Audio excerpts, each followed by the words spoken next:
Hello friend, तो आपका मेरे यूट्यूब चैनल में पुनः वेलकम है। तो आपको जानकारी भी होगी, आप लोग इसमें रिवीजन में लगे हुए हैं। तो हमारी तरफ से भी अब नई सीरीज स्टार्ट हो रही है। यूपी बोर्ड 24 या कह सकते हैं सीबीएसई बोर्ड, दोनों के एग्जाम के डेट आ चुके हैं। तो हम लोग क्या करते हैं, सबसे पहले आप लोग को जैसे प्रॉब्लम होती है न्यूमेरिकल में, फिजिक्स न्यूमेरिकल्स में, केमिस्ट्री न्यूमेरिकल्स में और मैथमेटिक्स में आपको इंटीग्रेशन, डिफरेंशिएशन इत्यादि चीजों का वेल तरीके से रिवीजन कराया जाएगा और इंपॉर्टेंट क्वेश्चंस को चैप्टर के लास्ट में डिस्कस करेंगे। ज्यादा नहीं, ये विस्तृत ब्रॉड नहीं स्टडी करने वाले हैं हम लोग केवल सिंपल स्टडी करेंगे एग्जाम के रिवीजन के हिसाब से। तो हमारा फिजिक्स का पहला चैप्टर है विद्युत आवेश तथा क्षेत्र। विद्युत आवेश तथा क्षेत्र, तो इसमें हम लोग डायरेक्ट स्टडी करते हैं विद्युत आवेश से। विद्युत आवेश क्या होता है? कोई पदार्थ है, किसी पदार्थ का वह गुण, कोई पदार्थ है तो किसी पदार्थ का वह गुण जिसके कारण चुंबकीय व विद्युतीय प्रभाव उत्पन्न होता है। चुंबकीय व विद्युत प्रभाव होता है, क्या कहलाता है? आवेश कहलाता है। चूंकि हम लोग पढ़ रहे हैं, स्टडी के रिवीजन के लिए कर रहे हैं, तो ये सब छोटी छोटी चीजों के बारे में स्टडी करना नहीं है कि आवेशन कितने प्रकार से होता है। आवेशन 3 प्रकार से होता है, conduction, bye rubbing, by induction. ठीक है, तो ये सब हम लोग ऑलरेडी वीडियो है इसका। हम लोग इंपॉर्टेंट चीजों के बारे में पढ़ेंगे। तो आवेश से इंपॉर्टेंट टॉपिक क्या है? आवेशन की विधियां हो गई। आवेशन 3 प्रकार से होता है, बाय रबिंग, घर्षण बल द्वारा घर्षण करते हैं, रबिंग करते हैं तो इलेक्ट्रॉन यहां से यहां ट्रांसफर होता है। Bye conduction, by induction. फिर आवेशों का गुण है। आवेशों का पहला गुण क्या है? आवेशों का क्वांटीकरण, यहां से इंपॉर्टेंट टॉपिक है।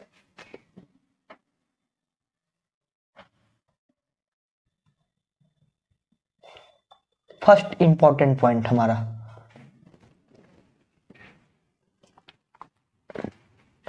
आवेशों का क्वांटीकरण। हम लोग पढ़ रहे हैं आवेशों के गुण के बारे में।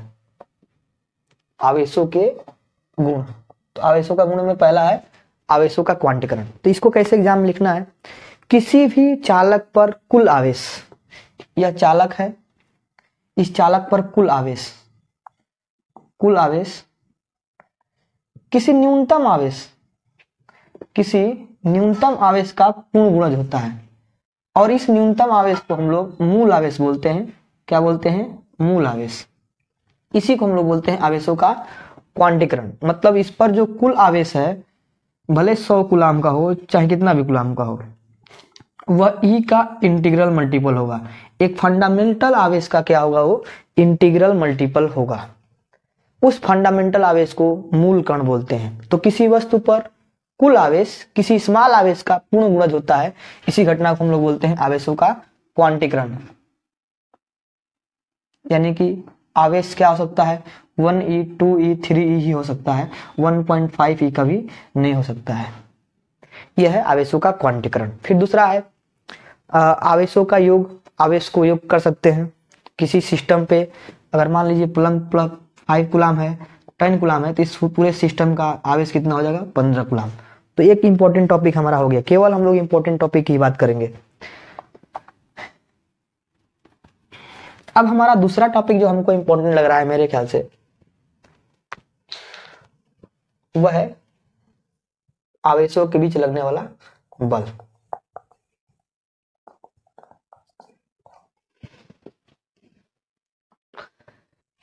तो इसका कह सकते हैं एक प्रकार का कूलाम का नियम की बात कर रहे हैं हम लोग। तो कूलाम का नियम क्या कहता है? किन्हीं दो स्थिर बिंदु आवेशों के बीच, एक आवेश यहां पर है और एक आवेश यहां पर है, मान लीजिए Q1 है और Q2 है। किन्हीं दो स्थिर बिंदु आवेशों के बीच लगने वाला बल उन दोनों के परिमाणों के गुणनफल के समानुपाती और उसके बीच की दूरी के वर्ग के क्या होता है? व्युत्क्रमानुपाती होता है। दो आवेशों के बीच लगने वाला बल दोनों के गुणनफल के समानुपाती और बीच की दूरी के वर्ग के क्या होता है? व्युत्क्रमानुपाती होता है। इसी को हम लोग बोलते हैं कूलाम का नियम। यानी इससे क्या आ जाएगा? F proportional to Q1 Q2 upon में R स्क्वायर। इसको हटाएंगे तो F इक्वल टू हो जाएगा 1/4 पे epsilon not Q1 Q2 upon R square, और यहाँ K आएगा। और वायु के लिए जो होता है, वायु के लिए K का मान 1 होता है, तो यहाँ से इक्वेशन बन जाएगा F इक्वल टू 1/4 पे epsilon not Q1 Q2 upon R square, जहां पर एप्सिलॉन नॉट जो है वह है निर्वात की क्या है? वैद्युतशीलता है। इसका मान कितना होता है? इसका मान चाहिए और टोटल का मान चाहिए, फिर आप साइलेंट नोट का बीमा चाहिए, आप साइलेंट नोट का मात्रक चाहिए, ये भी एग्जाम में फिक्स है, 1 नंबर आना ही आना है इसको। तो अब साइलेंट नोट की वैल्यू जो होती है वह होती है 8.85।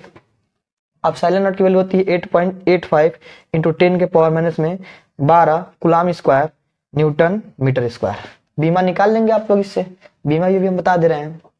और 1/4 पे आप साइलेंट नोट की वैल्यू जब हम लोग न्यूमेरिकल लगाएंगे तब इसकी वैल्यू हम लोग बताएंगे। अब कूलम का नियम तो आप लोग लिख लिए। कूलम का नियम क्या है कि दो बिंदु आवेशों के बीच लगने वाला बल, ये सेम क्लास 11th या क्लास 9th में आप लोग अगर पढ़े होंगे गुरुत्वाकर्षण का नियम, ठीक है, तो उसमें F proportional to Gm1 Gm2 upon r square होता है, F इक्वल टू, उसी प्रकार ये भी है जो कह सकते हैं कूलम का नियम है। तो इसमें भी आता है कूलम का नियम का और गुरुत्वाकर्षण का नियम की तुलना कीजिए। तो कूलम के नियम किसके बीच लगता है, वैद्युतिकी के बीच होता है, और इसमें यह आकर्षण बल भी हो सकता है और प्रतिकर्षण बल भी हो सकता है, क्योंकि ये समान प्रकार के आवेश हैं। तो इसमें किस प्रकार का बल होगा, प्रतिकर्षण बल। अगर इसको विपरीत कर देंगे तो ये कौन सा हो जाएगा, आकर्षण बल हो जाएगा। But in the case of gravitational force, गुरुत्वाकर्षण बल के केस में वह केवल क्या होता है, आकर्षण बल होता है। तो ये अंतर है दोनों के बीच। गुरुत्वाकर्षण बल सार्वभौमिक है, सभी जगह होता है, किन्हीं भी दो वस्तुओं के बीच लग सकता है, लेकिन ये केवल आवेशों के बीच लगता है। उदासीन जो होते हैं कण उस पर ये नहीं लगता है कूलम का नियम। तो यहां से हो गया। अब कूलम का नियम आता है वेक्टर फॉर्म में। किसमें आता है, वेक्टर फॉर्म में, क्योंकि बल जो है सदिश राशि है। 1 नंबर का आता है कि कूलम नियम का सदिश रूप लिखिए। इसको हम लोग अपने चैनल पे प्लेलिस्ट में जाकर देखिए, पढ़े हैं। तो कूलम का नियम है क्या, 1/4 पे epsilon not Q1 Q2 upon r square. But in the sense अगर हम वेक्टर फॉर्म में कहेंगे तो वेक्टर फॉर्म में हो जाएगा F वेक्टर इक्वल टू 1/4 पे epsilon not Q1 Q2 upon में r स्क्वायर। अब देखिए यहाँ पर यूनिट वेक्टर के रूप में अलग तरीके से लिख सकते हैं और वेक्टर के रूप में अलग तरह से लिख सकते हैं। अगर इसको हमको यूनिट कैप के रूप में लिखते हैं तो ये होता है r कैप, यहाँ लगा देते हैं। अब जानते हैं हम लोग कि आई कैप इक्वल टू होता है आई अपान में आई वेक्टर अपान में आई का मॉड होता है। तो इसमें से लगाया जाएगा इस फार्मूले से। तो यह वेक्टर इक्वल टू हो जाएगा 1/4 पे एप्सिलॉन नॉट Q1 Q2 अपान में r स्क्वायर, और r कैप के जगह लिख सकते हैं r वेक्टर अपान में r। तो ये हो जाएगा यह वेक्टर इक्वल टू 1/4 पे epsilon not Q1 Q2 upon r square, r का मल्टीप्लाई हो गया RQ और हो गया r वेक्टर। तो 1 नंबर के लिए E भी हो गया। अब हमारा अगला हेडिंग है, ये जो हम लोग इंपॉर्टेंट चीजें पढ़ रहे हैं बस उसके बारे में, हम लोग सिलेबस वाइज नहीं चल रहे हैं। हम लोग का टारगेट है कि ये घंटा में इस चैप्टर को समाप्त कर दें, तो फास्ट इसको समझा जाए। अगला हेडिंग है विद्युत क्षेत्र की तीव्रता। विद्युत क्षेत्र क्या होता है, तो किसी आवेश के चारों ओर का वह क्षेत्र, किसी आवेश के चारों ओर का वह क्षेत्र जिसमें किसी अन्य आवेश को एक बल महसूस हो, उस क्षेत्र को हम लोग क्या कहते हैं, विद्युत क्षेत्र कहते हैं। विद्युत क्षेत्र कोई भौतिक राशि नहीं है, बस एक प्रकार का ये मीडियम है। तो विद्युत क्षेत्र को नापने के लिए एक और टॉपिक है जिसका नाम है विद्युत क्षेत्र की तीव्रता। विद्युत क्षेत्र की तीव्रता, विद्युत क्षेत्र की तीव्रता क्या होता है कि जब इसको हम यहां ला रहे हैं तो इस पर यह कितना बल लगा रहा है, इसी को हम लोग बोलते हैं विद्युत क्षेत्र की तीव्रता। तो विद्युत क्षेत्र में किसी एकांक आवेश पर जितना बल लगता है उसी को हम उस बिंदु पर विद्युत क्षेत्र की क्या कहते हैं, तीव्रता कहते हैं। इसका सिंपल है E इक्वल टू F/Q होता है। अगर हम Q को 1 कर दें तो ये E इक्वल टू हो जाएगा F। एक मतलब एकांक कूलम के आवेश पर विद्युत क्षेत्र में किसी बिंदु पर जितना बल लगता है उसी बल को हम लोग बोलते हैं विद्युत क्षेत्र की तीव्रता। मतलब समझिए, यह हम मान लीजिए आवेश है, यह आवेश है तो इसका एक इलेक्ट्रिक फील्ड होगा, ये मान लीजिए पूरा इलेक्ट्रिक फील्ड है। अब इस फील्ड में किसी अन्य आवेश पर जितना बल महसूस हो रहा है इसके द्वारा, उसी को हम लोग बोलते हैं विद्युत क्षेत्र की तीव्रता। तो सिंपल डिफिनीशन है, विद्युत क्षेत्र में रखे गए किसी बिंदु पर एकांक कूलम के आवेश पर जितना बल कार्य करता है उस बिंदु पर विद्युत क्षेत्र की तीव्रता कहलाती है। इसे कैपिटल E से प्रदर्शित करते हैं और इसका मात्रक क्या होता है, न्यूटन पर कूलम, और ये एक सदिश राशि है। तो ये हो गया विद्युत क्षेत्र की तीव्रता। अब इसके बाद हमारा अगला टॉपिक स्टार्ट होता है, किसी बिंदु आवेश के कारण मान लीजिए यहाँ पर कोई बिंदु आवेश है, इसके कारण कुछ बिंदु पर आर बिंदु पर कोई बिंदु पी है और वहां पर हमको ज्ञात करना है इलेक्ट्रिक फील्ड इंटेंसिटी, यानी बिंदु आवेश के कारण किसी बिंदु पर वैद्युत क्षेत्र की तीव्रता। तो माना एक बिंदु आवेश Q है जो परावैद्युतांक वायु में रखा गया, किस में रखा गया है, वायु या किस में रखा गया है, निर्वात में रखा गया है। और इससे r दूरी पर कोई बिंदु P है जहां पर हमको क्या ज्ञात करना है, वैद्युत क्षेत्र की तीव्रता ज्ञात करनी है। ये आपको एग्जाम में भी लिखना पड़ेगा। तो इसके लिए हम क्या करेंगे, हम मान लेंगे यहाँ पर एक कोई टेस्ट चार्ज रखा गया है Q0। क्या रखा गया है, Q0।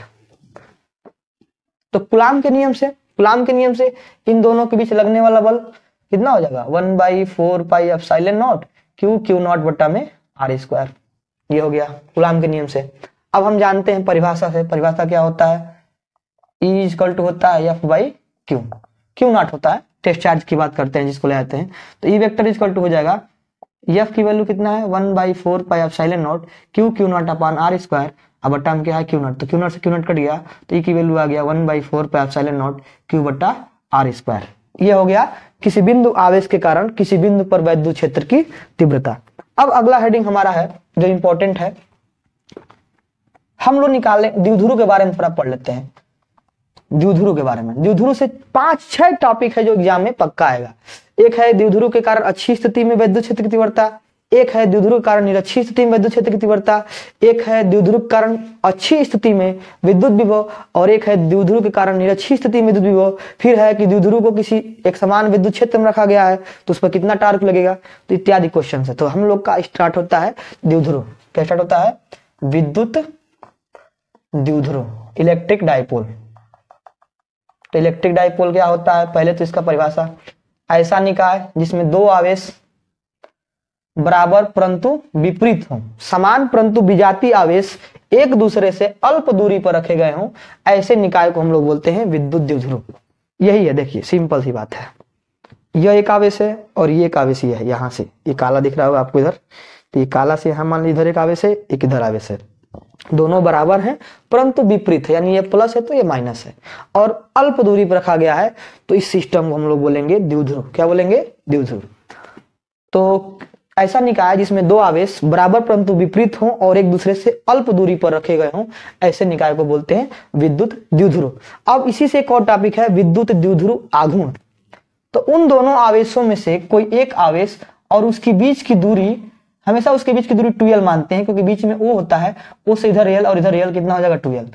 तो उन दोनों में से कोई एक आवेश और दोनों के बीच की दूरी के गुणनफल को बोलते हैं हम लोग विद्युत द्विध्रुव आघूर्ण। मात्रक क्या होगा, Q का मात्रक कूलाम और L का मात्रक मीटर, कूलाम मीटर। हमारा टॉपिक मेन ये नहीं है, मेन टॉपिक है हमारा विद्युत द्विध्रुव के कारण अच्छी स्थिति में वैद्युत क्षेत्र की तीव्रता। ये सबसे इंपॉर्टेंट हेडिंग है आज का।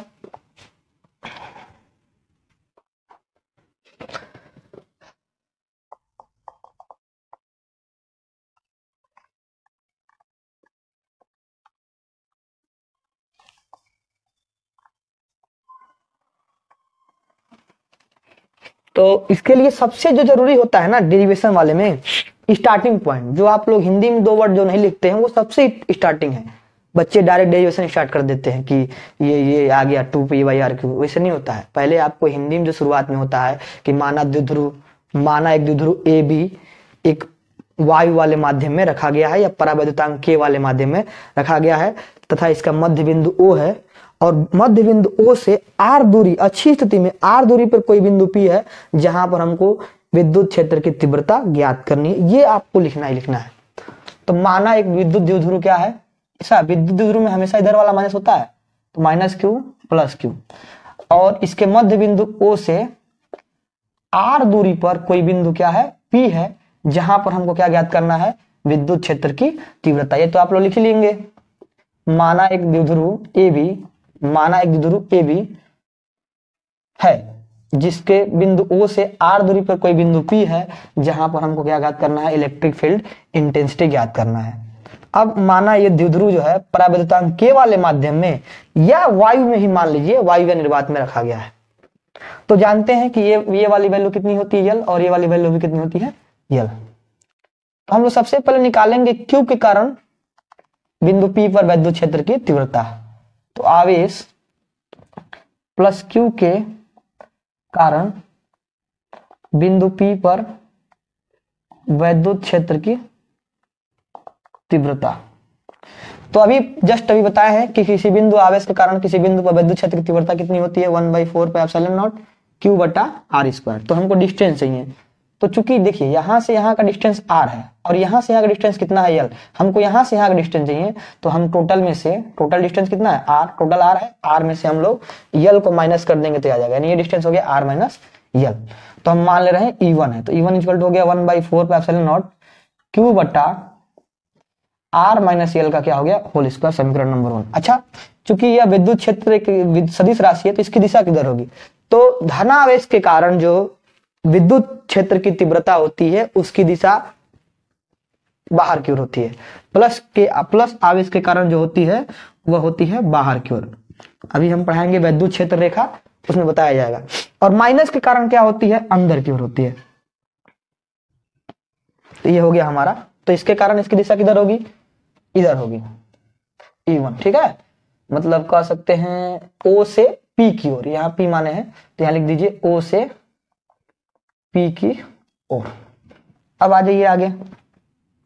इसी प्रकार अगर हम कहें माइनस Q के कारण आवेश, माइनस Q के कारण बिंदु P पर वैद्युत क्षेत्र की तीव्रता लिख लीजिएगा आप लोग, तो ये हो जाएगा E2 equal to 1/4 pi epsilon naught Q बटा, अच्छा यहां से यहां का डिस्टेंस R है और ये डिस्टेंस L है, यानी यहां से यहां का डिस्टेंस कितना हो गया R प्लस L, तो ये हो गया R प्लस L का होल स्क्वायर। अब माइनस के कारण तो उसके अंदर की ओर होती है, यानी इसकी दिशा हो जाएगी इधर, तो ये हो गया P से O की ओर, P से O की ओर। इतना तक समझ में आया आप लोग को। अब बताइए, अगर इस वस्तु पर इधर हम 50 न्यूटन से बल लगा रहे हैं और इधर 70 न्यूटन से बल लगा रहे हैं, मतलब इस पर इफेक्टिवली कितना लग रहा है, 20 न्यूटन का, कितना 20 न्यूटन का। वही चीज यहां पर है, यहां पर कुछ इलेक्ट्रिक फील्ड इधर लग रहा है और कुछ इलेक्ट्रिक फील्ड की तीव्रता इधर लग रहा है, तो जो यहाँ पर इफेक्टिवली इलेक्ट्रिक फील्ड होगा इन दोनों के माइनस के बराबर होगा। क्यों, क्योंकि दोनों एक ही रेखा पर है। ठीक है, तो सदिश योग नियम लगाना नहीं है, तो यहां लिखेंगे चूंकि E1 और E2, चूंकि E1 व E2 एक ही रेखा पर है, अतः परिणामी वैद्युत क्षेत्र की तीव्रता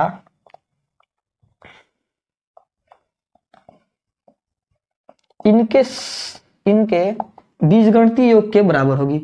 बीजगणितीय योग के क्या होगी, बराबर होगी। बीजगणितीय योग का मतलब क्या है कि इधर वाला जो है उसको माइनस या प्लस जो भी लिया जाएगा, बट इन द केस देखा जाए अगर, तो E1 का मान में 1/4 पाई एप्सिलॉन नॉट Q बटा क्या था, R प्लस L था कि माइनस था, माइनस था। और E2 का मान में क्या था, 1/4 पाई एप्सिलॉन नॉट Q बटा R प्लस L का स्क्वायर था। तो माइनस यानी ये वैल्यू कम है, ये वैल्यू कम है तो E1 ज्यादा होगा, E2 कम होगा। तो E1 ज्यादा है, E2 कम है, यानी E का मान जो होगा इसमें से इसको हटा के मिलेगा, यानी E1 माइनस E2। ठीक है, माइनस वाई एक्सिस पे है इसलिए साइन ले लिया गया है। तो E1 का मान कितना रख दिया गया, E1 का मान हो गया 1/4 पाई एप्सिलॉन नॉट Q बटा R माइनस L का होल स्क्वायर। E2 का मान कितना हो गया, माइनस में 1/4 पाई एप्सिलॉन नॉट Q बटा R प्लस L का होल स्क्वायर। अब इसको सॉल्व कर दीजिए, सॉल्व भी कर दें, कोई दिक्कत नहीं, सॉल्व भी कर दे रहे हैं। अब तो इसको मिटा सकते हैं हम।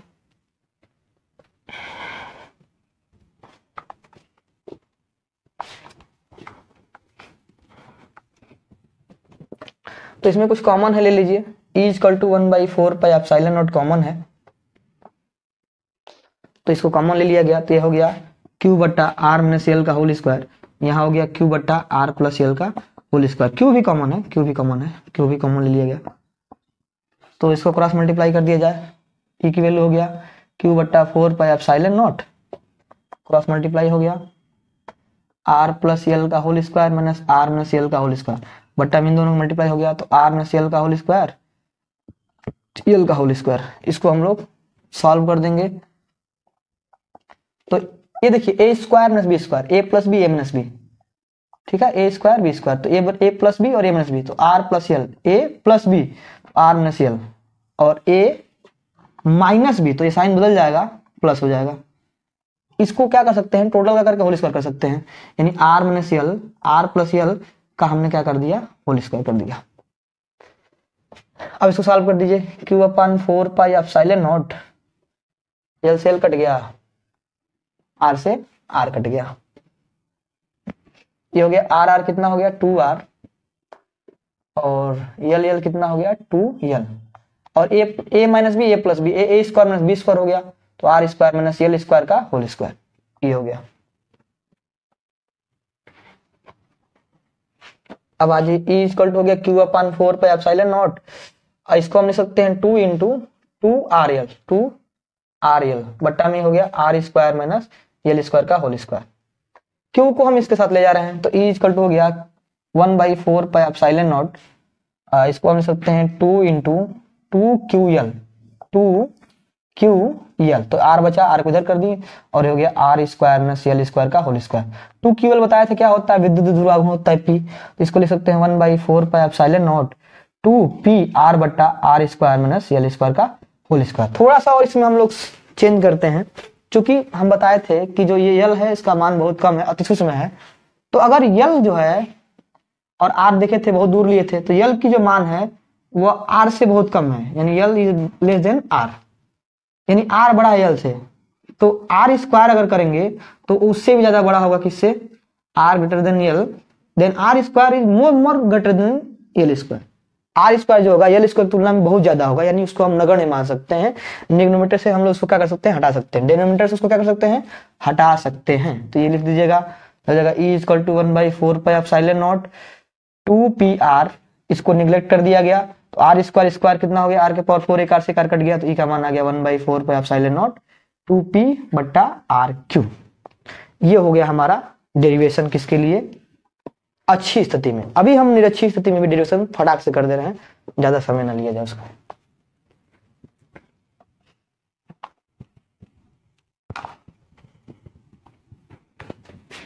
तो निरच्छी स्थिति में भी वही लिखा जाएगा कि माना एक द्विध्रुव ए और बी परावैद्युतांक के वाले या वाई वाले माध्यम में स्थित है, तथा इसके मध्य बिंदु O से निरच्छी स्थिति में कोई बिंदु P है, जहां पर हमको क्या ज्ञात करना है, इलेक्ट्रिक फील्ड इंटेंसिटी ज्ञात करना है। तो ये आपका डिस्टेंस यल है, ये आपका यल है, और इसको हमने मान लिया आर। तो पाइथागोरस थ्योरम लगा के हम लोग इसमें सबसे पहले ये डिस्टेंस निकाल लेंगे, तो R square plus L square हो जाएगा, ये भी हो जाएगा R square plus L square. अब देखिए, अब प्लस क्यू के कारण निकालेंगे बिंदु पी पर, तो प्लस क्यू के कारण बिंदु पी पर विद्युत क्षेत्र की तीव्रता लिख लेंगे, तो ये हो जाएगा E1 equal to 1/4 pi epsilon naught Q, अब बटा डिस्टेंस ये है, इसका स्क्वायर करेंगे तो रूट हट जाएगा, तो R square plus L square. Plus के कारण बाहर की ओर होती है, यानी ये जो दिशा हो जाएगी बी से पी की ओर हो जाएगी, बी से पी की ओर। अब माइनस क्यू के कारण बिंदु पी पर विद्युत क्षेत्र की तीव्रता, ये हो जाएगा E2 equal to 1/4 pi epsilon naught Q बट्टा डिस्टेंस तो अभी भी सेम है, तो R square plus L square. But in the case square करेंगे रूट हट जाएगा, but in the case minus के कारण जो होती है वो अंदर की ओर होती है, यानी इसकी दिशा इधर होगी, पी से ए की ओर, इसी लाइन पर होगी, पी से ए की ओर, यानी कि ये बिंदु जो पी है, पी पर इसके कारण जो तीव्रता लग रही है वो इधर लग रही है, और माइनस के कारण जो लग रही है वो इधर लग रही है। अब ये दोनों एक रेखा पर नहीं है, तो इसको क्या करना पड़ेगा, घटकों में विभाजित करना पड़ेगा। किसमें विभाजित करना पड़ेगा, घटकों में। तो ये घटक हो गया एक, और ये घटक हो गया इसके लिए हो गया E1 के लिए, सेम E2 के लिए एक घटक ये हो गया और एक घटक ये हो गया। तो जो लंबवत घटक है E1 sin थीटा, और ये हो गया E2 sin थीटा, और ये दोनों हो गया E1 cos थीटा भी हो गया और E2 cos थीटा भी हो गया। तो चूंकि E1 और E2 का मान बराबर है, E1 E2 का मान बराबर है, यानी ये दोनों वैल्यू क्या हो गई, बराबर हो गई, और इन दोनों का दिशा विपरीत है, तो एक दूसरे को कैंसिल आउट कर जाएगी। क्या कर जाएगी, कैंसिल आउट कर जाएगी। तो जो घटक E1 sin थीटा है और E2 sin थीटा है, दोनों का मान बराबर है और विपरीत दिशा में है, अतः इसके कारण कोई भी हमारा योगदान नहीं रहेगा, दूसरे को क्या कर देंगे, सब कैंसिल आउट कर देंगे सब। और E1 cos theta E2 cos theta दोनों का मान बराबर भी है और एक ही दिशा में है, तो ये जुड़ जाएंगे सब, यानी कि बिंदु P पर विद्युत क्षेत्र की तीव्रता जो होगी वह इन घटकों के योग के क्या होगी, बराबर होगी। और E1 E2 बराबर है, तो E1 के जगह पे E1 लिखे, चाहे E2 जगह पे E1 लिखे, तो E इक्वल टू हो गया E1 cos थीटा, और E2 जब भी हम लिख दिए E1, देखिए बराबर है दोनों, ये हो गया E1 cos थीटा। तो E1 कितना हो गया, 2E1 cos थीटा, मान रख दीजिए। तो E इक्वल टू हो गया 2, E1 का मान रख दीजिए 1/4 पाई एप्सिलॉन नॉट, और ये हो गया Q बटा R square plus L square, और ये हो गया cos थीटा। अब हम यहाँ cos थीटा का मान निकालते हैं। तो cos थीटा का मान यहाँ से निकाल सकते हैं हम लोग, तो यल बाई आर आएगा। ठीक है, यल बाई आर ही आना चाहिए। हाँ एक बार देख ले रहे हैं, यल बाई आर ही आनी चाहिए, लेकिन इसको यल किसको माना गया। हाँ तो cos थीटा का मान क्या होता है, cos में हम जानते हैं क्या होता है, लाल बटा कक्का से आधार बट्टा क्या होता है, कर्ण। क्या होता है, आधार बट्टा कर्ण होता है। तो इसके ये मान लिया गया है आपका थीटा, तो थीटा के सामने वाला हो गया लंब, cos थीटा रुकिए थीटा। ठीक है, तो ये आपका थीटा है, तो थीटा के सामने वाला जो है वो आपका हो गया लंब, तो ये हो गया आपका आधार। आधार कितना हो गया यल, और कर्ण कितना हो गया R square plus L square. ये वाली वैल्यू हम यहाँ पुट कर देते हैं, यहाँ पर इसको मिटा देते हैं। फास्ट ट्रैक रिवीजन हो रहा है तो इतना डीपली भी बताने की जरूरत नहीं है आपको, आप लोग सब पढ़ ही चुके होंगे। तो ये क्या मानोगे 2 × 1/4 पे एप्सिलॉन नॉट क्यू बट्टा R square plus L square, और cos की वैल्यू कितनी हो गई, यल अपान में R square plus L square. तो ये कितना होता है, इसका मतलब 1/2 हो गया, इसके पावर 1 है तो जोड़ देंगे तो ये हो जाएगा 3/2। तो ई का मान निकल गया 2। अच्छा 2QL की जगह हम सकते हैं P, कह सकते हैं P। अब बट्टा हो गया R square plus L square के पावर, ये 1/2 और ये कितना जुड़ गया 3/2। तो ये हो गया। अब हमारा फिर से वही कंडीशन, चूंकि यल का मान जो है आर से कम है तो यल स्क्वायर का मान आर स्क्वायर से बहुत कम होगा, अतः इसको हम लोग क्या कर सकते हैं, निग्लेक्ट कर सकते हैं, किसको, यल स्क्वायर को, तो हटा दीजिए। तो ये का मान आ गया 1/4 पे एप्सिलॉन नॉट P बटा आर स्क्वायर के पावर हो गया 3/2, 2 से 2 कट गया, तो ई का मान आ गया 1/4 पे एप्सिलॉन नॉट P बटा आर क्यू। तो याद कर लीजिए, अच्छी स्थिति में होता है 2P/RQ और निरक्षी स्थिति में होता है P/RQ, 2 हट जाता है। अब हम लोग अपना अगला टॉपिक देखते हैं, द्विध्रुव का ही टॉपिक है। द्विध्रुव को किसी अगर एक समान वैद्युत क्षेत्र में रख रहे हैं तो उसको घुमाने में कितना कार्य करना पड़ेगा, या टार्क की बात किया जा रहा है, बल आघूर्ण कितना लगेगा उस पर।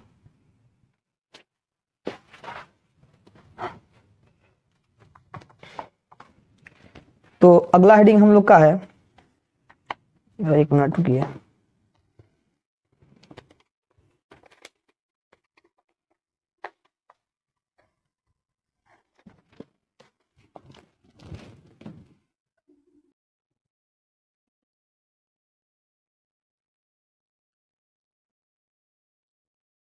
तो अगला हेडिंग हमारा है कि अगर हम एक समान वैद्युत क्षेत्र में किसी द्विध्रुव को रख दें तो क्या होगा, इस पर क्या होगा, क्या कार्य लगेगा। तो मान लीजिए एक समान वैद्युत क्षेत्र में हमने एक द्विध्रुव को रख दिया ए बी को, ठीक है। ये आपका -Q हो गया और ये हो गया आपका +Q हो गया।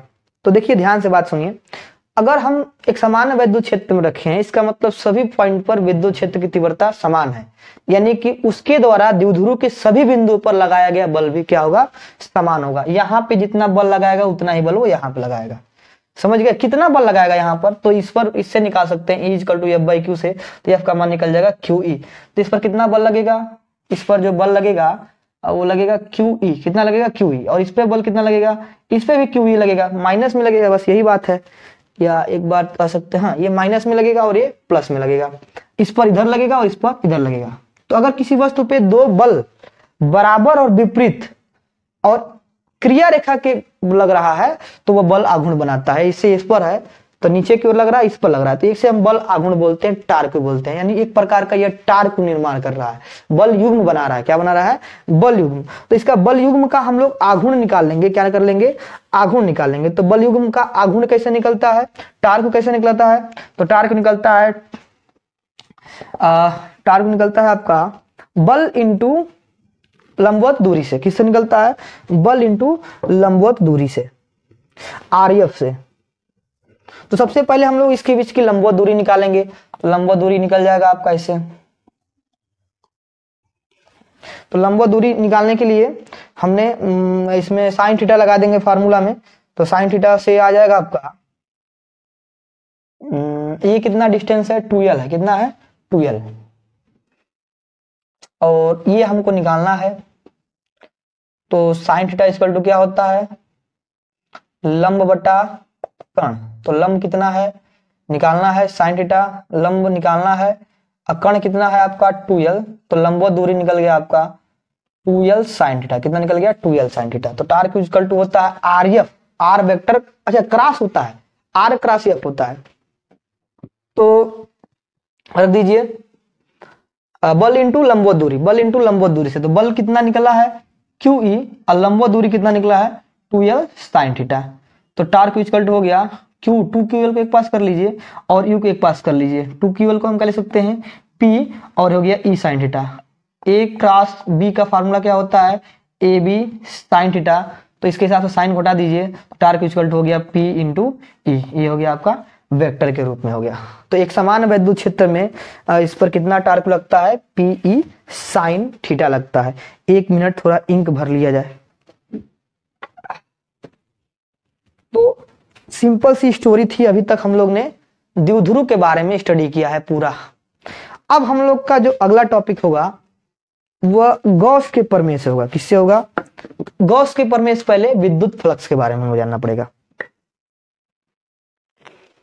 हमारा मेन चीज क्या है कि हम 1 घंटा का सीरीज स्टार्ट किए हैं। अभी आप लोगों को समझ में आ गया होगा कि 1 घंटा की सीरीज में क्या है, पूरा थ्योरी एक साथ, अब पूरा न्यूमेरिकल एक साथ, मतलब 1 घंटा का पूरा सीरीज वीडियो और 1 घंटा का पूरा न्यूमेरिकल।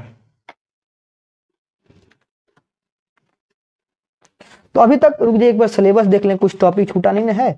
हाँ, हमारा सिलेबस है आवेशों का संरक्षण बता चुके हैं। आवेश सदैव संरक्षित होते हैं, आवेश को नष्ट कर सकते हैं, न उत्पन्न कर सकते हैं। एक बॉडी से दूसरे बॉडी में केवल क्या कर सकते हैं, ट्रांसफर कर सकते हैं। कूलाम नियम, कूलाम नियम बता चुके हैं। 2 आवेशों के बीच लगने वाला बल दोनों के बीच की दूरी के वर्ग के व्युत्क्रमानुपाती और दोनों के आवेशों के गुणनफल के समानुपाती होता है। फिर बहुल आवेशों के बीच बल, ये तो आप लोग अध्यारोपण का सिद्धांत पढ़े हैं।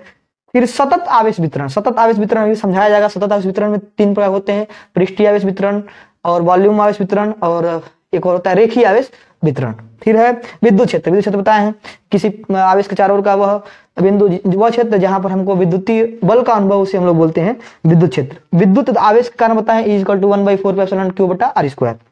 फिर विद्युत क्षेत्र रेखाएं, अच्छा ये टॉपिक छूटा है, इंपॉर्टेंट टॉपिक है। विद्युत द्विध्रुव हो गया है, विद्युत द्विध्रुव कारण क्षेत्र हो गया है, और ये विद्युत फ्लक्स अब हमारा हेडिंग है। तो इससे पहले जो हमारा टॉपिक छूट गया है विद्युत क्षेत्र रेखाएं, उसके बारे में थोड़ा हम लोग स्टडी कर लेते हैं, या पहले हम लोग विद्युत फ्लक्स के बारे में जान लेते हैं। या नहीं, विद्युत क्षेत्र से जानने से पहले, विद्युत फ्लक्स से जानने से पहले हमको जानना पड़ेगा विद्युत बल रेखाएं या विद्युत क्षेत्र रेखाएं।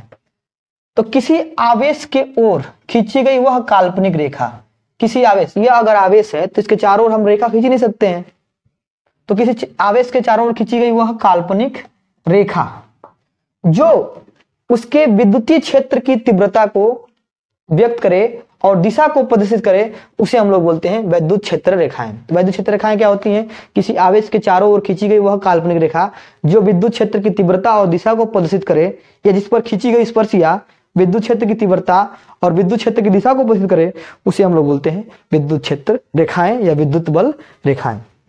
द्विध्रुव कारण कैसे होती है? प्लस माइनस ऐसे होती है, ठीक है, जैसे कि नॉर्थ साउथ के रूप में होती हैं, और माइनस के ए प्लस कारण बाहर की ओर होती है, और माइनस के कारण कैसे होती है? अंदर की ओर होती है। ऐसे समझ गए आप लोग? तो द्विध्रुव के कारण बंद वक्र के रूप में होती हैं, और आवेशों के कारण खुले वक्र के रूप में होती हैं। पहला ये इसका हो गया गुण कि ये दोनों प्रकार की होती हैं। चुंबकीय बल रेखाओं और विद्युतीय बल रेखाओं में यही अंतर है कि विद्युतीय बल रेखाएं बंद वक्र के रूप में भी होती हैं और ओपन वक्र के रूप में भी होती हैं, बट इनके चुंबकीय रेखाएं जो होती हैं, चुंबकीय क्षेत्र रेखाएं, वह केवल बंद वक्र के रूप में होती है। इसका भी रीजन है कि कभी भी चुंबक मोनोपोल नहीं होता है, वो सदैव डाइपोल होता है। चुंबक हमेशा नॉर्थ और साउथ में ही रहता है, कितना बार काटा जाए नॉर्थ साउथ ही बनेगा, काटने में जो बन रहा है वो भी नॉर्थ साउथ होगा। बट इन द केस ये प्लस माइनस के रूप में सेपरेट भी रह सकता है, या डाइपोल के रूप में भी रह सकता है, अलग भी रह सकता है। तो इसके कारण कुछ ऐसे होती हैं, ऐसे कारण कुछ ऐसे होती हैं, ठीक है। तो प्लस के कारण बाहर की ओर होती हैं, त्रिज्यता बाहर होती है, और माइनस के कारण त्रिज्यता अंदर की ओर होती है, और इसके कारण जैसे कि नॉर्थ साउथ में होता है वैसे होती है। अब हमारी अगली टॉपिक है, इसमें पहला गुण है ये कि यह बंद वक्रों और ओपन वक्र दोनों के रूप में होती है। दूसरी कि प्लस के कारण, धनावेश के कारण जो चुंबकीय क्षेत्र रेखाएं होती हैं त्रिज्यता बाहर होती है, आउटवर्ड होती है, और ऋणावेश के कारण जो होती है वो अंदर की ओर होती है, त्रिज्यता अंदर की ओर होती है। चौथा कि कभी भी एक दूसरे को काट नहीं सकती हैं, कभी भी दूसरे को काट नहीं सकती हैं, आप तो जानते हैं, क्योंकि अगर काटेंगी तो कटान बिंदु पे दो को हम लोग क्या खींच सकते हैं, स्पर्शक खींच सकते हैं, जो कि दो को चुंबकीय क्षेत्र इलेक्ट्रिक फील्ड को दिखाएगा, जो कि क्या है, असंभव है। तो कभी भी दूसरे को काट नहीं सकती हैं। घनी रेखाएं हैं, यानी कि पास पास की जो रेखाएं हैं, ऐसे घन है, घनी है, ऐसे दूर दूर है, तो घनी वाले जो है प्रबल चुंबकीय क्षेत्र को दिखाती हैं, प्रबल विद्युत क्षेत्र को दिखाती हैं, और ये वाली दुर्बल, ठीक है, दुर्बल को दिखाती है। तो ये हो जाएगा आपका विद्युत क्षेत्र रेखाएं। आप लोग समझ ही गए होंगे। अब हमारा अगला हेडिंग है, और इस चैप्टर का एक मतलब सेकेंड लास्ट कह सकते हैं, टॉपिक में तो भी बहुत है, गाउस का नियम है, विद्युत फ्लक्स है, उसके बाद सतत आवेश वितरण है, बहुत टॉपिक है, बट इन द केस हम बता रहे हैं इंपॉर्टेंट टॉपिक।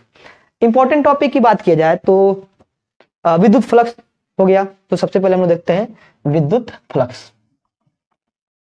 विद्युत फ्लक्स क्या होता है, देखिए इसको समझिए। यह मान लीजिए ये सिस्टम है हमारा, ये कोई चालक है, कोई चालक है, इसे रेक्टेंगुलर।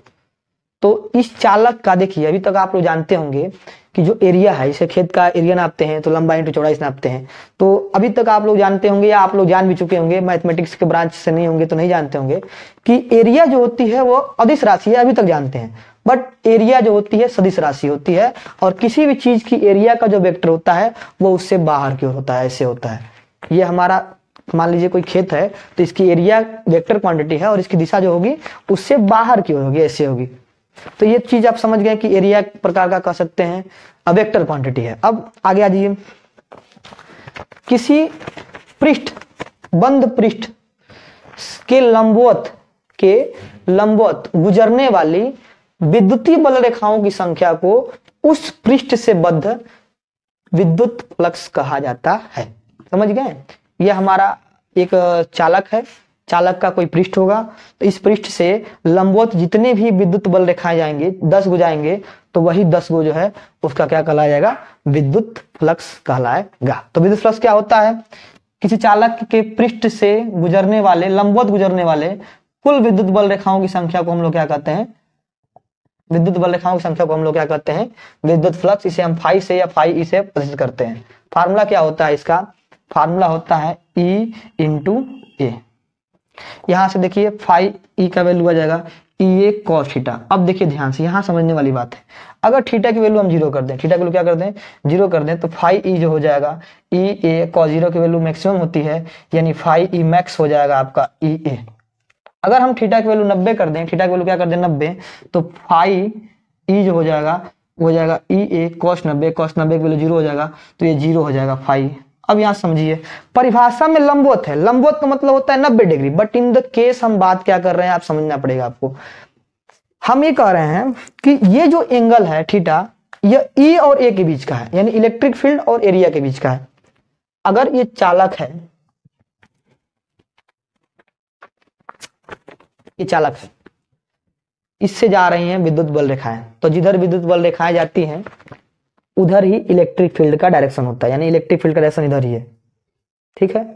अब इस चालक का जो पृष्ठ का जो वेक्टर है, लंबवत वेक्टर है, वो भी तो जिधर ये हम मार्कर रखे उधर ही होगा। तो इन दोनों के बीच का कोण कितना हो गया, इन दोनों के बीच का कोण हो गया 0 डिग्री, समझे। यानी कि यह आपका, समझिए ध्यान से, यह हमारा है चालक का पृष्ठ। तो चालक के पृष्ठ से क्या कर रहे हैं, गुजरने वाली लंबवत बल रेखाओं की संख्या को हम लोग क्या कहते हैं, विद्युत फ्लक्स कहते हैं। अब समझिए, हम कह रहे हैं चालक है, चालक की लंबवत विद्युत बल रेखा संख्या ये हो गया, इसे जा रही है, सब हो गया। अब चालक का जो क्षेत्रफल वेक्टर होता है वो भी लंबवत ही होता है, यानी क्षेत्रफल वेक्टर अब विद्युत बल रेखाओं के बीच का तो डायरेक्शन 0 हो गया, समझ गए। तो हमारा जो ये एंगल है ना, ये थीटा कर रहे हैं, ये जो थीटा है यह ई और ए के बीच का कोण है, समझ आया, ई और ए के बीच का कोण है। तो यही होना चाहिए डेफिनेशन। आप लोग को इस समय रिवीजन के मद्देनजर रखते हुए सिंपल भाषा में बह रहे हैं कि किसी चालक के पृष्ठ से बद्ध फ्लक्स, उसके लंबवत गुजरने वाले विद्युत बल रेखाओं की संख्या को ही कहा जाता है, समझ आया। यानी कि किसी चालक के पृष्ठ से लंबवत गुजरने वाले कुल विद्युत बल रेखाओं की संख्या को उस चालक से बद्ध क्या कहते हैं, विद्युत फ्लक्स कहते हैं। इसका मान होता है फाई इक्वल टू ई ए, और ई ए कास्ट आ गया, इसका निकाल लीजिए एरिया, ई का होता है यूनिट होता है या बाई क्यू, तो न्यूटन पर कूलाम, और एरिया होता है मीटर स्क्वायर, तो न्यूटन मीटर स्क्वायर पर कूलाम भी में आप लोग निकाल ही लेंगे इसका। तो ये हो गया विद्युत फ्लक्स हो गया। विद्युत फ्लक्स एक प्रकार का सदिश राशि है। अब हमारा अगला टॉपिक है गॉस का नियम। फिर गॉस का नियम के बाद से क्या है, गॉस के नियम के अनुप्रयोग। और फिर एक हेडिंग छूट गया है हमारा सतत आवेश वितरण, लेकिन इसमें जो इम्पोर्टेंट जो है वो है गॉस का नियम, और गॉस के नियम का प्रूफ भी है कैसे किया जाएगा, ये दोनों टॉपिक है, तो इसको स्टडी कर लिया जाए। गॉस का नियम क्या होता है? गॉस का नियम कुछ नहीं है, बहुत आसान है। किसी परिपथ, किसी निकाय से बद्ध कुल विद्युत फ्लक्स जो होता है वह उसके कुल आवेश का 1/ε0 गुना होता है, यही है गॉस का नियम।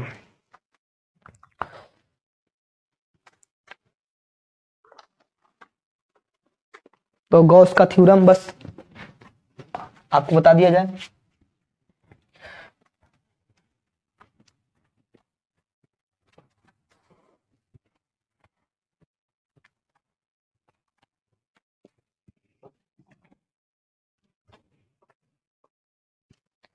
तो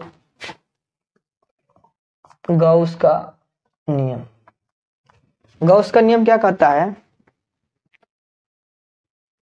कोई अगर क्लोज सरफेस है, ठीक है, कोई क्लोज सरफेस है, बंद पृष्ठ है, तो किसी बंद पृष्ठ से बद्ध, किसी बंद पृष्ठ से बद्ध कुल वैद्युत फ्लक्स, कुल वैद्युत फ्लक्स उसके कुल आवेश का, यानी नेट आवेश का, कुल आवेश का 1/ε0 गुना होता है, यानी फाई इक्वल टू हो गया क्यू नेट बट्टा में ε0। यही है हमारा गॉस का नियम, इसको प्रूफ भी किया जाएगा। तो चूंकि फाई क्या होता है, फाई अभी बता चुके हैं, ई इंटू ए होता है, इसको इंटीग्रल के फॉर्म में लिखा जाएगा, तो फाई इक्वल टू हो जाएगा ई डी ए, तो phi E D A equal to हो गया क्यू बट्टा ε0। ये एक प्रकार का गॉस का नियम है। यानी the surface integral of electric field, the surface integral of electric field enclosed over a closed surface is equal to 1/ε0 of total charge. English में क्या कहेंगे, ये क्या है, सरफेस इंटीग्रल, क्या है, surface integral of electric field. ये आपका जो टर्म है इसे हम लोग बोलते हैं सरफेस इंटीग्रल। तो surface integral of electric field of a closed system is 1/ε0 times of the net charge. ये हो गया आपका गॉस का नियम। अब इसका प्रूफ किया जाए, ठीक है, इसको प्रूफ भी आ सकता है एग्जाम में, इसका अनुप्रयोग आ सकता है एग्जाम में आपका। इससे एक टॉपिक हमको लग रहा है कि आना ही आना है, या तो न्यूमेरिकल के फॉर्म में आए या डेरिवेशन के फॉर्म में आए, जैसे भी आए, तो इस पे आप लोग ध्यान दीजिए। तो हम इसको क्या करते हैं, उत्पत्ति करते हैं इसका। तो मान ले रहे हैं एक कोई इलेक्ट्रिक फील्ड है, एक कोई चार्ज है यहाँ पर प्लस क्यू, इसके कारण यह इलेक्ट्रिक फील्ड है। तो इसके कारण जो गॉसियन सरफेस है वो कैसा है, वृत्ताकार का है, किस आकार का है, वृत्ताकार का। और यहाँ पर मान ले रहे हैं एक कोई सूक्ष्म अवयव है ds, जिसके कारण यहाँ पर वैद्युत क्षेत्र की तीव्रता E इधर है, ठीक है। अब यहाँ से इसकी दूरी हमने मान लिया कितना है, r, कितना है, r है। तो इसके कारण यहाँ पर वैद्युत क्षेत्र की तीव्रता कितनी होगी, 1/4πε0 q बट्टा r स्क्वायर। अब हम लोग निकालेंगे फ्लक्स, क्या निकालेंगे, फ्लक्स, यानी डी फाई निकालेंगे। तो डी फाई कैसे निकलेगा, ई डी एस से, ई इंटू डी एस से निकलेगा। तो ई डी एस से निकलेगा, तो इसको वेक्टर के फॉर्म में है तो इसको तोड़ दीजिए, डी एस कॉस फाई हो जाएगा, फाई कॉस थीटा हो जाएगा। ई का मान रख दिए 1/4πε0 क्यू बट्टा R square, D S cos theta हो गया। और इस पूरे का हम अगर लाइन इंटीग्रल निकालेंगे तो इसको क्या करना पड़ेगा, इंटीग्रेट करना पड़ेगा। तो ये हो जाएगा यस और डी फाई। तो फाई का मान निकल गया, डी फाई का मान रख देंगे, डी फाई का मान कितना है, 1/4πε0 क्यू बट्टा R square D S cos theta. तो इसमें एक प्रकार से मैक्सिमम, चूंकि डी एस और ई का जो एंगल है वो कितना है, 0 डिग्री है, तो थीटा का मान 0 डिग्री यहाँ रख देंगे, तो कॉस 0 यहीं से खत्म हो जाएगा, कॉस 0 का मान 1 हो जाएगा। और बाकी ये सारी चीजें कांस्टेंट है, इसको आगे कर लेंगे। तो फाई का मान निकल गया 1/4πε0 क्यू बट्टा आर स्क्वायर, कॉस थीटा का मान 0 रखने पर 1 हो गया, और ये हो गया डी एस। चूंकि वृत्त है तो वृत्त का क्षेत्रफल कितना होता है, 4πr स्क्वायर, कितना होता है, 4πr स्क्वायर। तो ये हो गया 1/4πε0 क्यू बट्टा आर स्क्वायर, और डी एस की जगह हम लिख सकते हैं 4πr स्क्वायर। तो 4 पाई से 4 पाई कट गया, आर स्क्वायर से आर स्क्वायर कट गया, यानी फाई इक्वल टू क्या आ गया, क्यू बट्टा एप्सिलॉन नॉट। यही ना है गॉस का नियम। एक बार और बता दें, लग रहा है कॉम्प्लिकेटेड हो गया क्या आपको? 1 मिनट रुक जाइए, एक बार और बता दे रहे हैं आपको। कुछ टॉपिक्स देख रहे हैं क्या क्या इंपॉर्टेंट टॉपिक है। ठीक है, एक बार और देख लीजिए।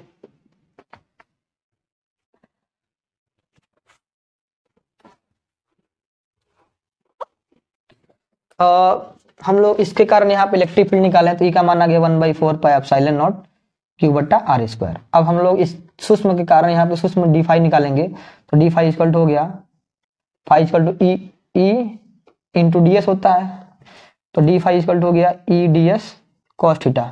क्योंकि दोनों के बीच का एंगल 0 है तो कॉस 0 का मान 1 हो गया, तो डी फाई का मान निकल गया ई डी एस कॉस 0 का मान 1 हो गया, तो डी फाई का मान निकल गया ई डी एस। तो टोटल इसका सरफेस इंटीग्रल करेंगे तो यानी जो फाई होगा वह डी फाई के इंटीग्रेशन के बराबर होगा, ई का मान रख देंगे वहां पर, तो फाई इक्वल टू हो गया डी फाई, जब ई डी एस रख दिए तो फाई इक्वल टू हो गया ई का मान कितना है 1/4 पाई एप्सिलॉन नॉट क्यू बट्टा आर स्क्वायर, और हो गया डी एस, सब कांस्टेंट है आगे चलाया, तो फाई इक्वल टू हो गया 1/4 पाई एप्सिलॉन नॉट क्यू बट्टा आर स्क्वायर, और ये हो गया डी एस। वृत्त के लिए वृत्त का सरफेस एरिया कितना होता है 4 पाई आर स्क्वायर, कितना होता है 4 पाई आर स्क्वायर। ये वृत्त नहीं है, एक प्रकार का ये गोला है, एक मिस्टेक हुआ है, गोला माने, ठीक है, 3D फिगर है, वृत्त नहीं है। वृत्त का surface area pi R square होता है, ठीक है, तो ये गोला है, तो गोला का सरफेस एरिया कितना होता है 4 पाई आर स्क्वायर। तो ये हो गया ds की जगह कितना रख दिए 4 पाई आर स्क्वायर, और हो गया क्यू बट्टा, ये आर स्क्वायर छूट गया था, 4 पाई से 4 पाई कट गया, आर स्क्वायर से आर कट गया, फाई का मान कितना निकल गया क्यू बट्टा एप्सिलॉन नॉट। तो ये हो गया गॉस के नियम का प्रूफ। अब गॉस के नियम का हम लोग देखते हैं अनुप्रयोग।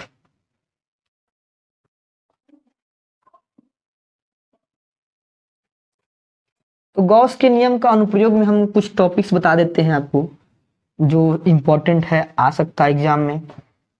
उसको हम सोच रहे हैं कि गॉस का नियम एक अलग सेपरेट वीडियो बनाया जाए गॉस के नियम का अनुप्रयोग पे, यही सही रहेगा, गॉस के नियम का अनुप्रयोग पे सेपरेट वीडियो बनाना चाहिए हमको।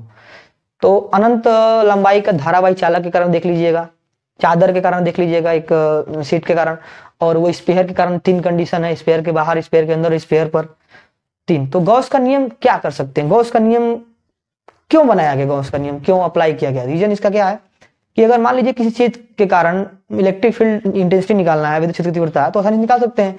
बट अगर वो पृष्ठ बहुत ही क्या हो, रैंडम हो, क्या कह सकते हैं, वेल अरेंज ना हो, अच्छा उसका ना हो, जैसे अनंत लंबाई का चादर हो गया, तो उसके अनंत लंबाई का चादर है तो उसमें अनंत प्रकार के आवेश हो सकते हैं, उससे दूरी भी अलग अलग होगी, तो पॉसिबल नहीं है निकालना। इसीलिए गॉस का नियम का उपयोग करके हम किसी भी बॉडी के कारण किसी भी बिंदु पर हम इलेक्ट्रिक फील्ड इंटेंसिटी ज्ञात कर सकते हैं, वैद्युत क्षेत्र की तीव्रता ज्ञात कर सकते हैं।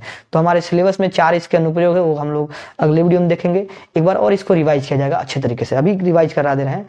अगले वीडियो में हमारा क्या क्या टॉपिक रहेगा, सतत आवेश वितरण, गॉस के नियम का अनुप्रयोग, और न्यूमेरिकल रहेगी पूरी की पूरी 1 घंटे।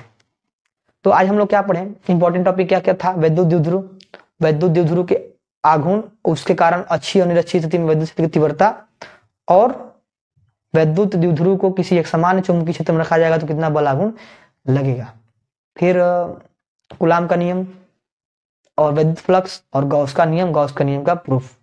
बाकी न्यूमेरिकल और ये वीडियो आगे देखा जाएगा अगले वीडियो में। तो धन्यवाद, वीडियो देखने के लिए धन्यवाद।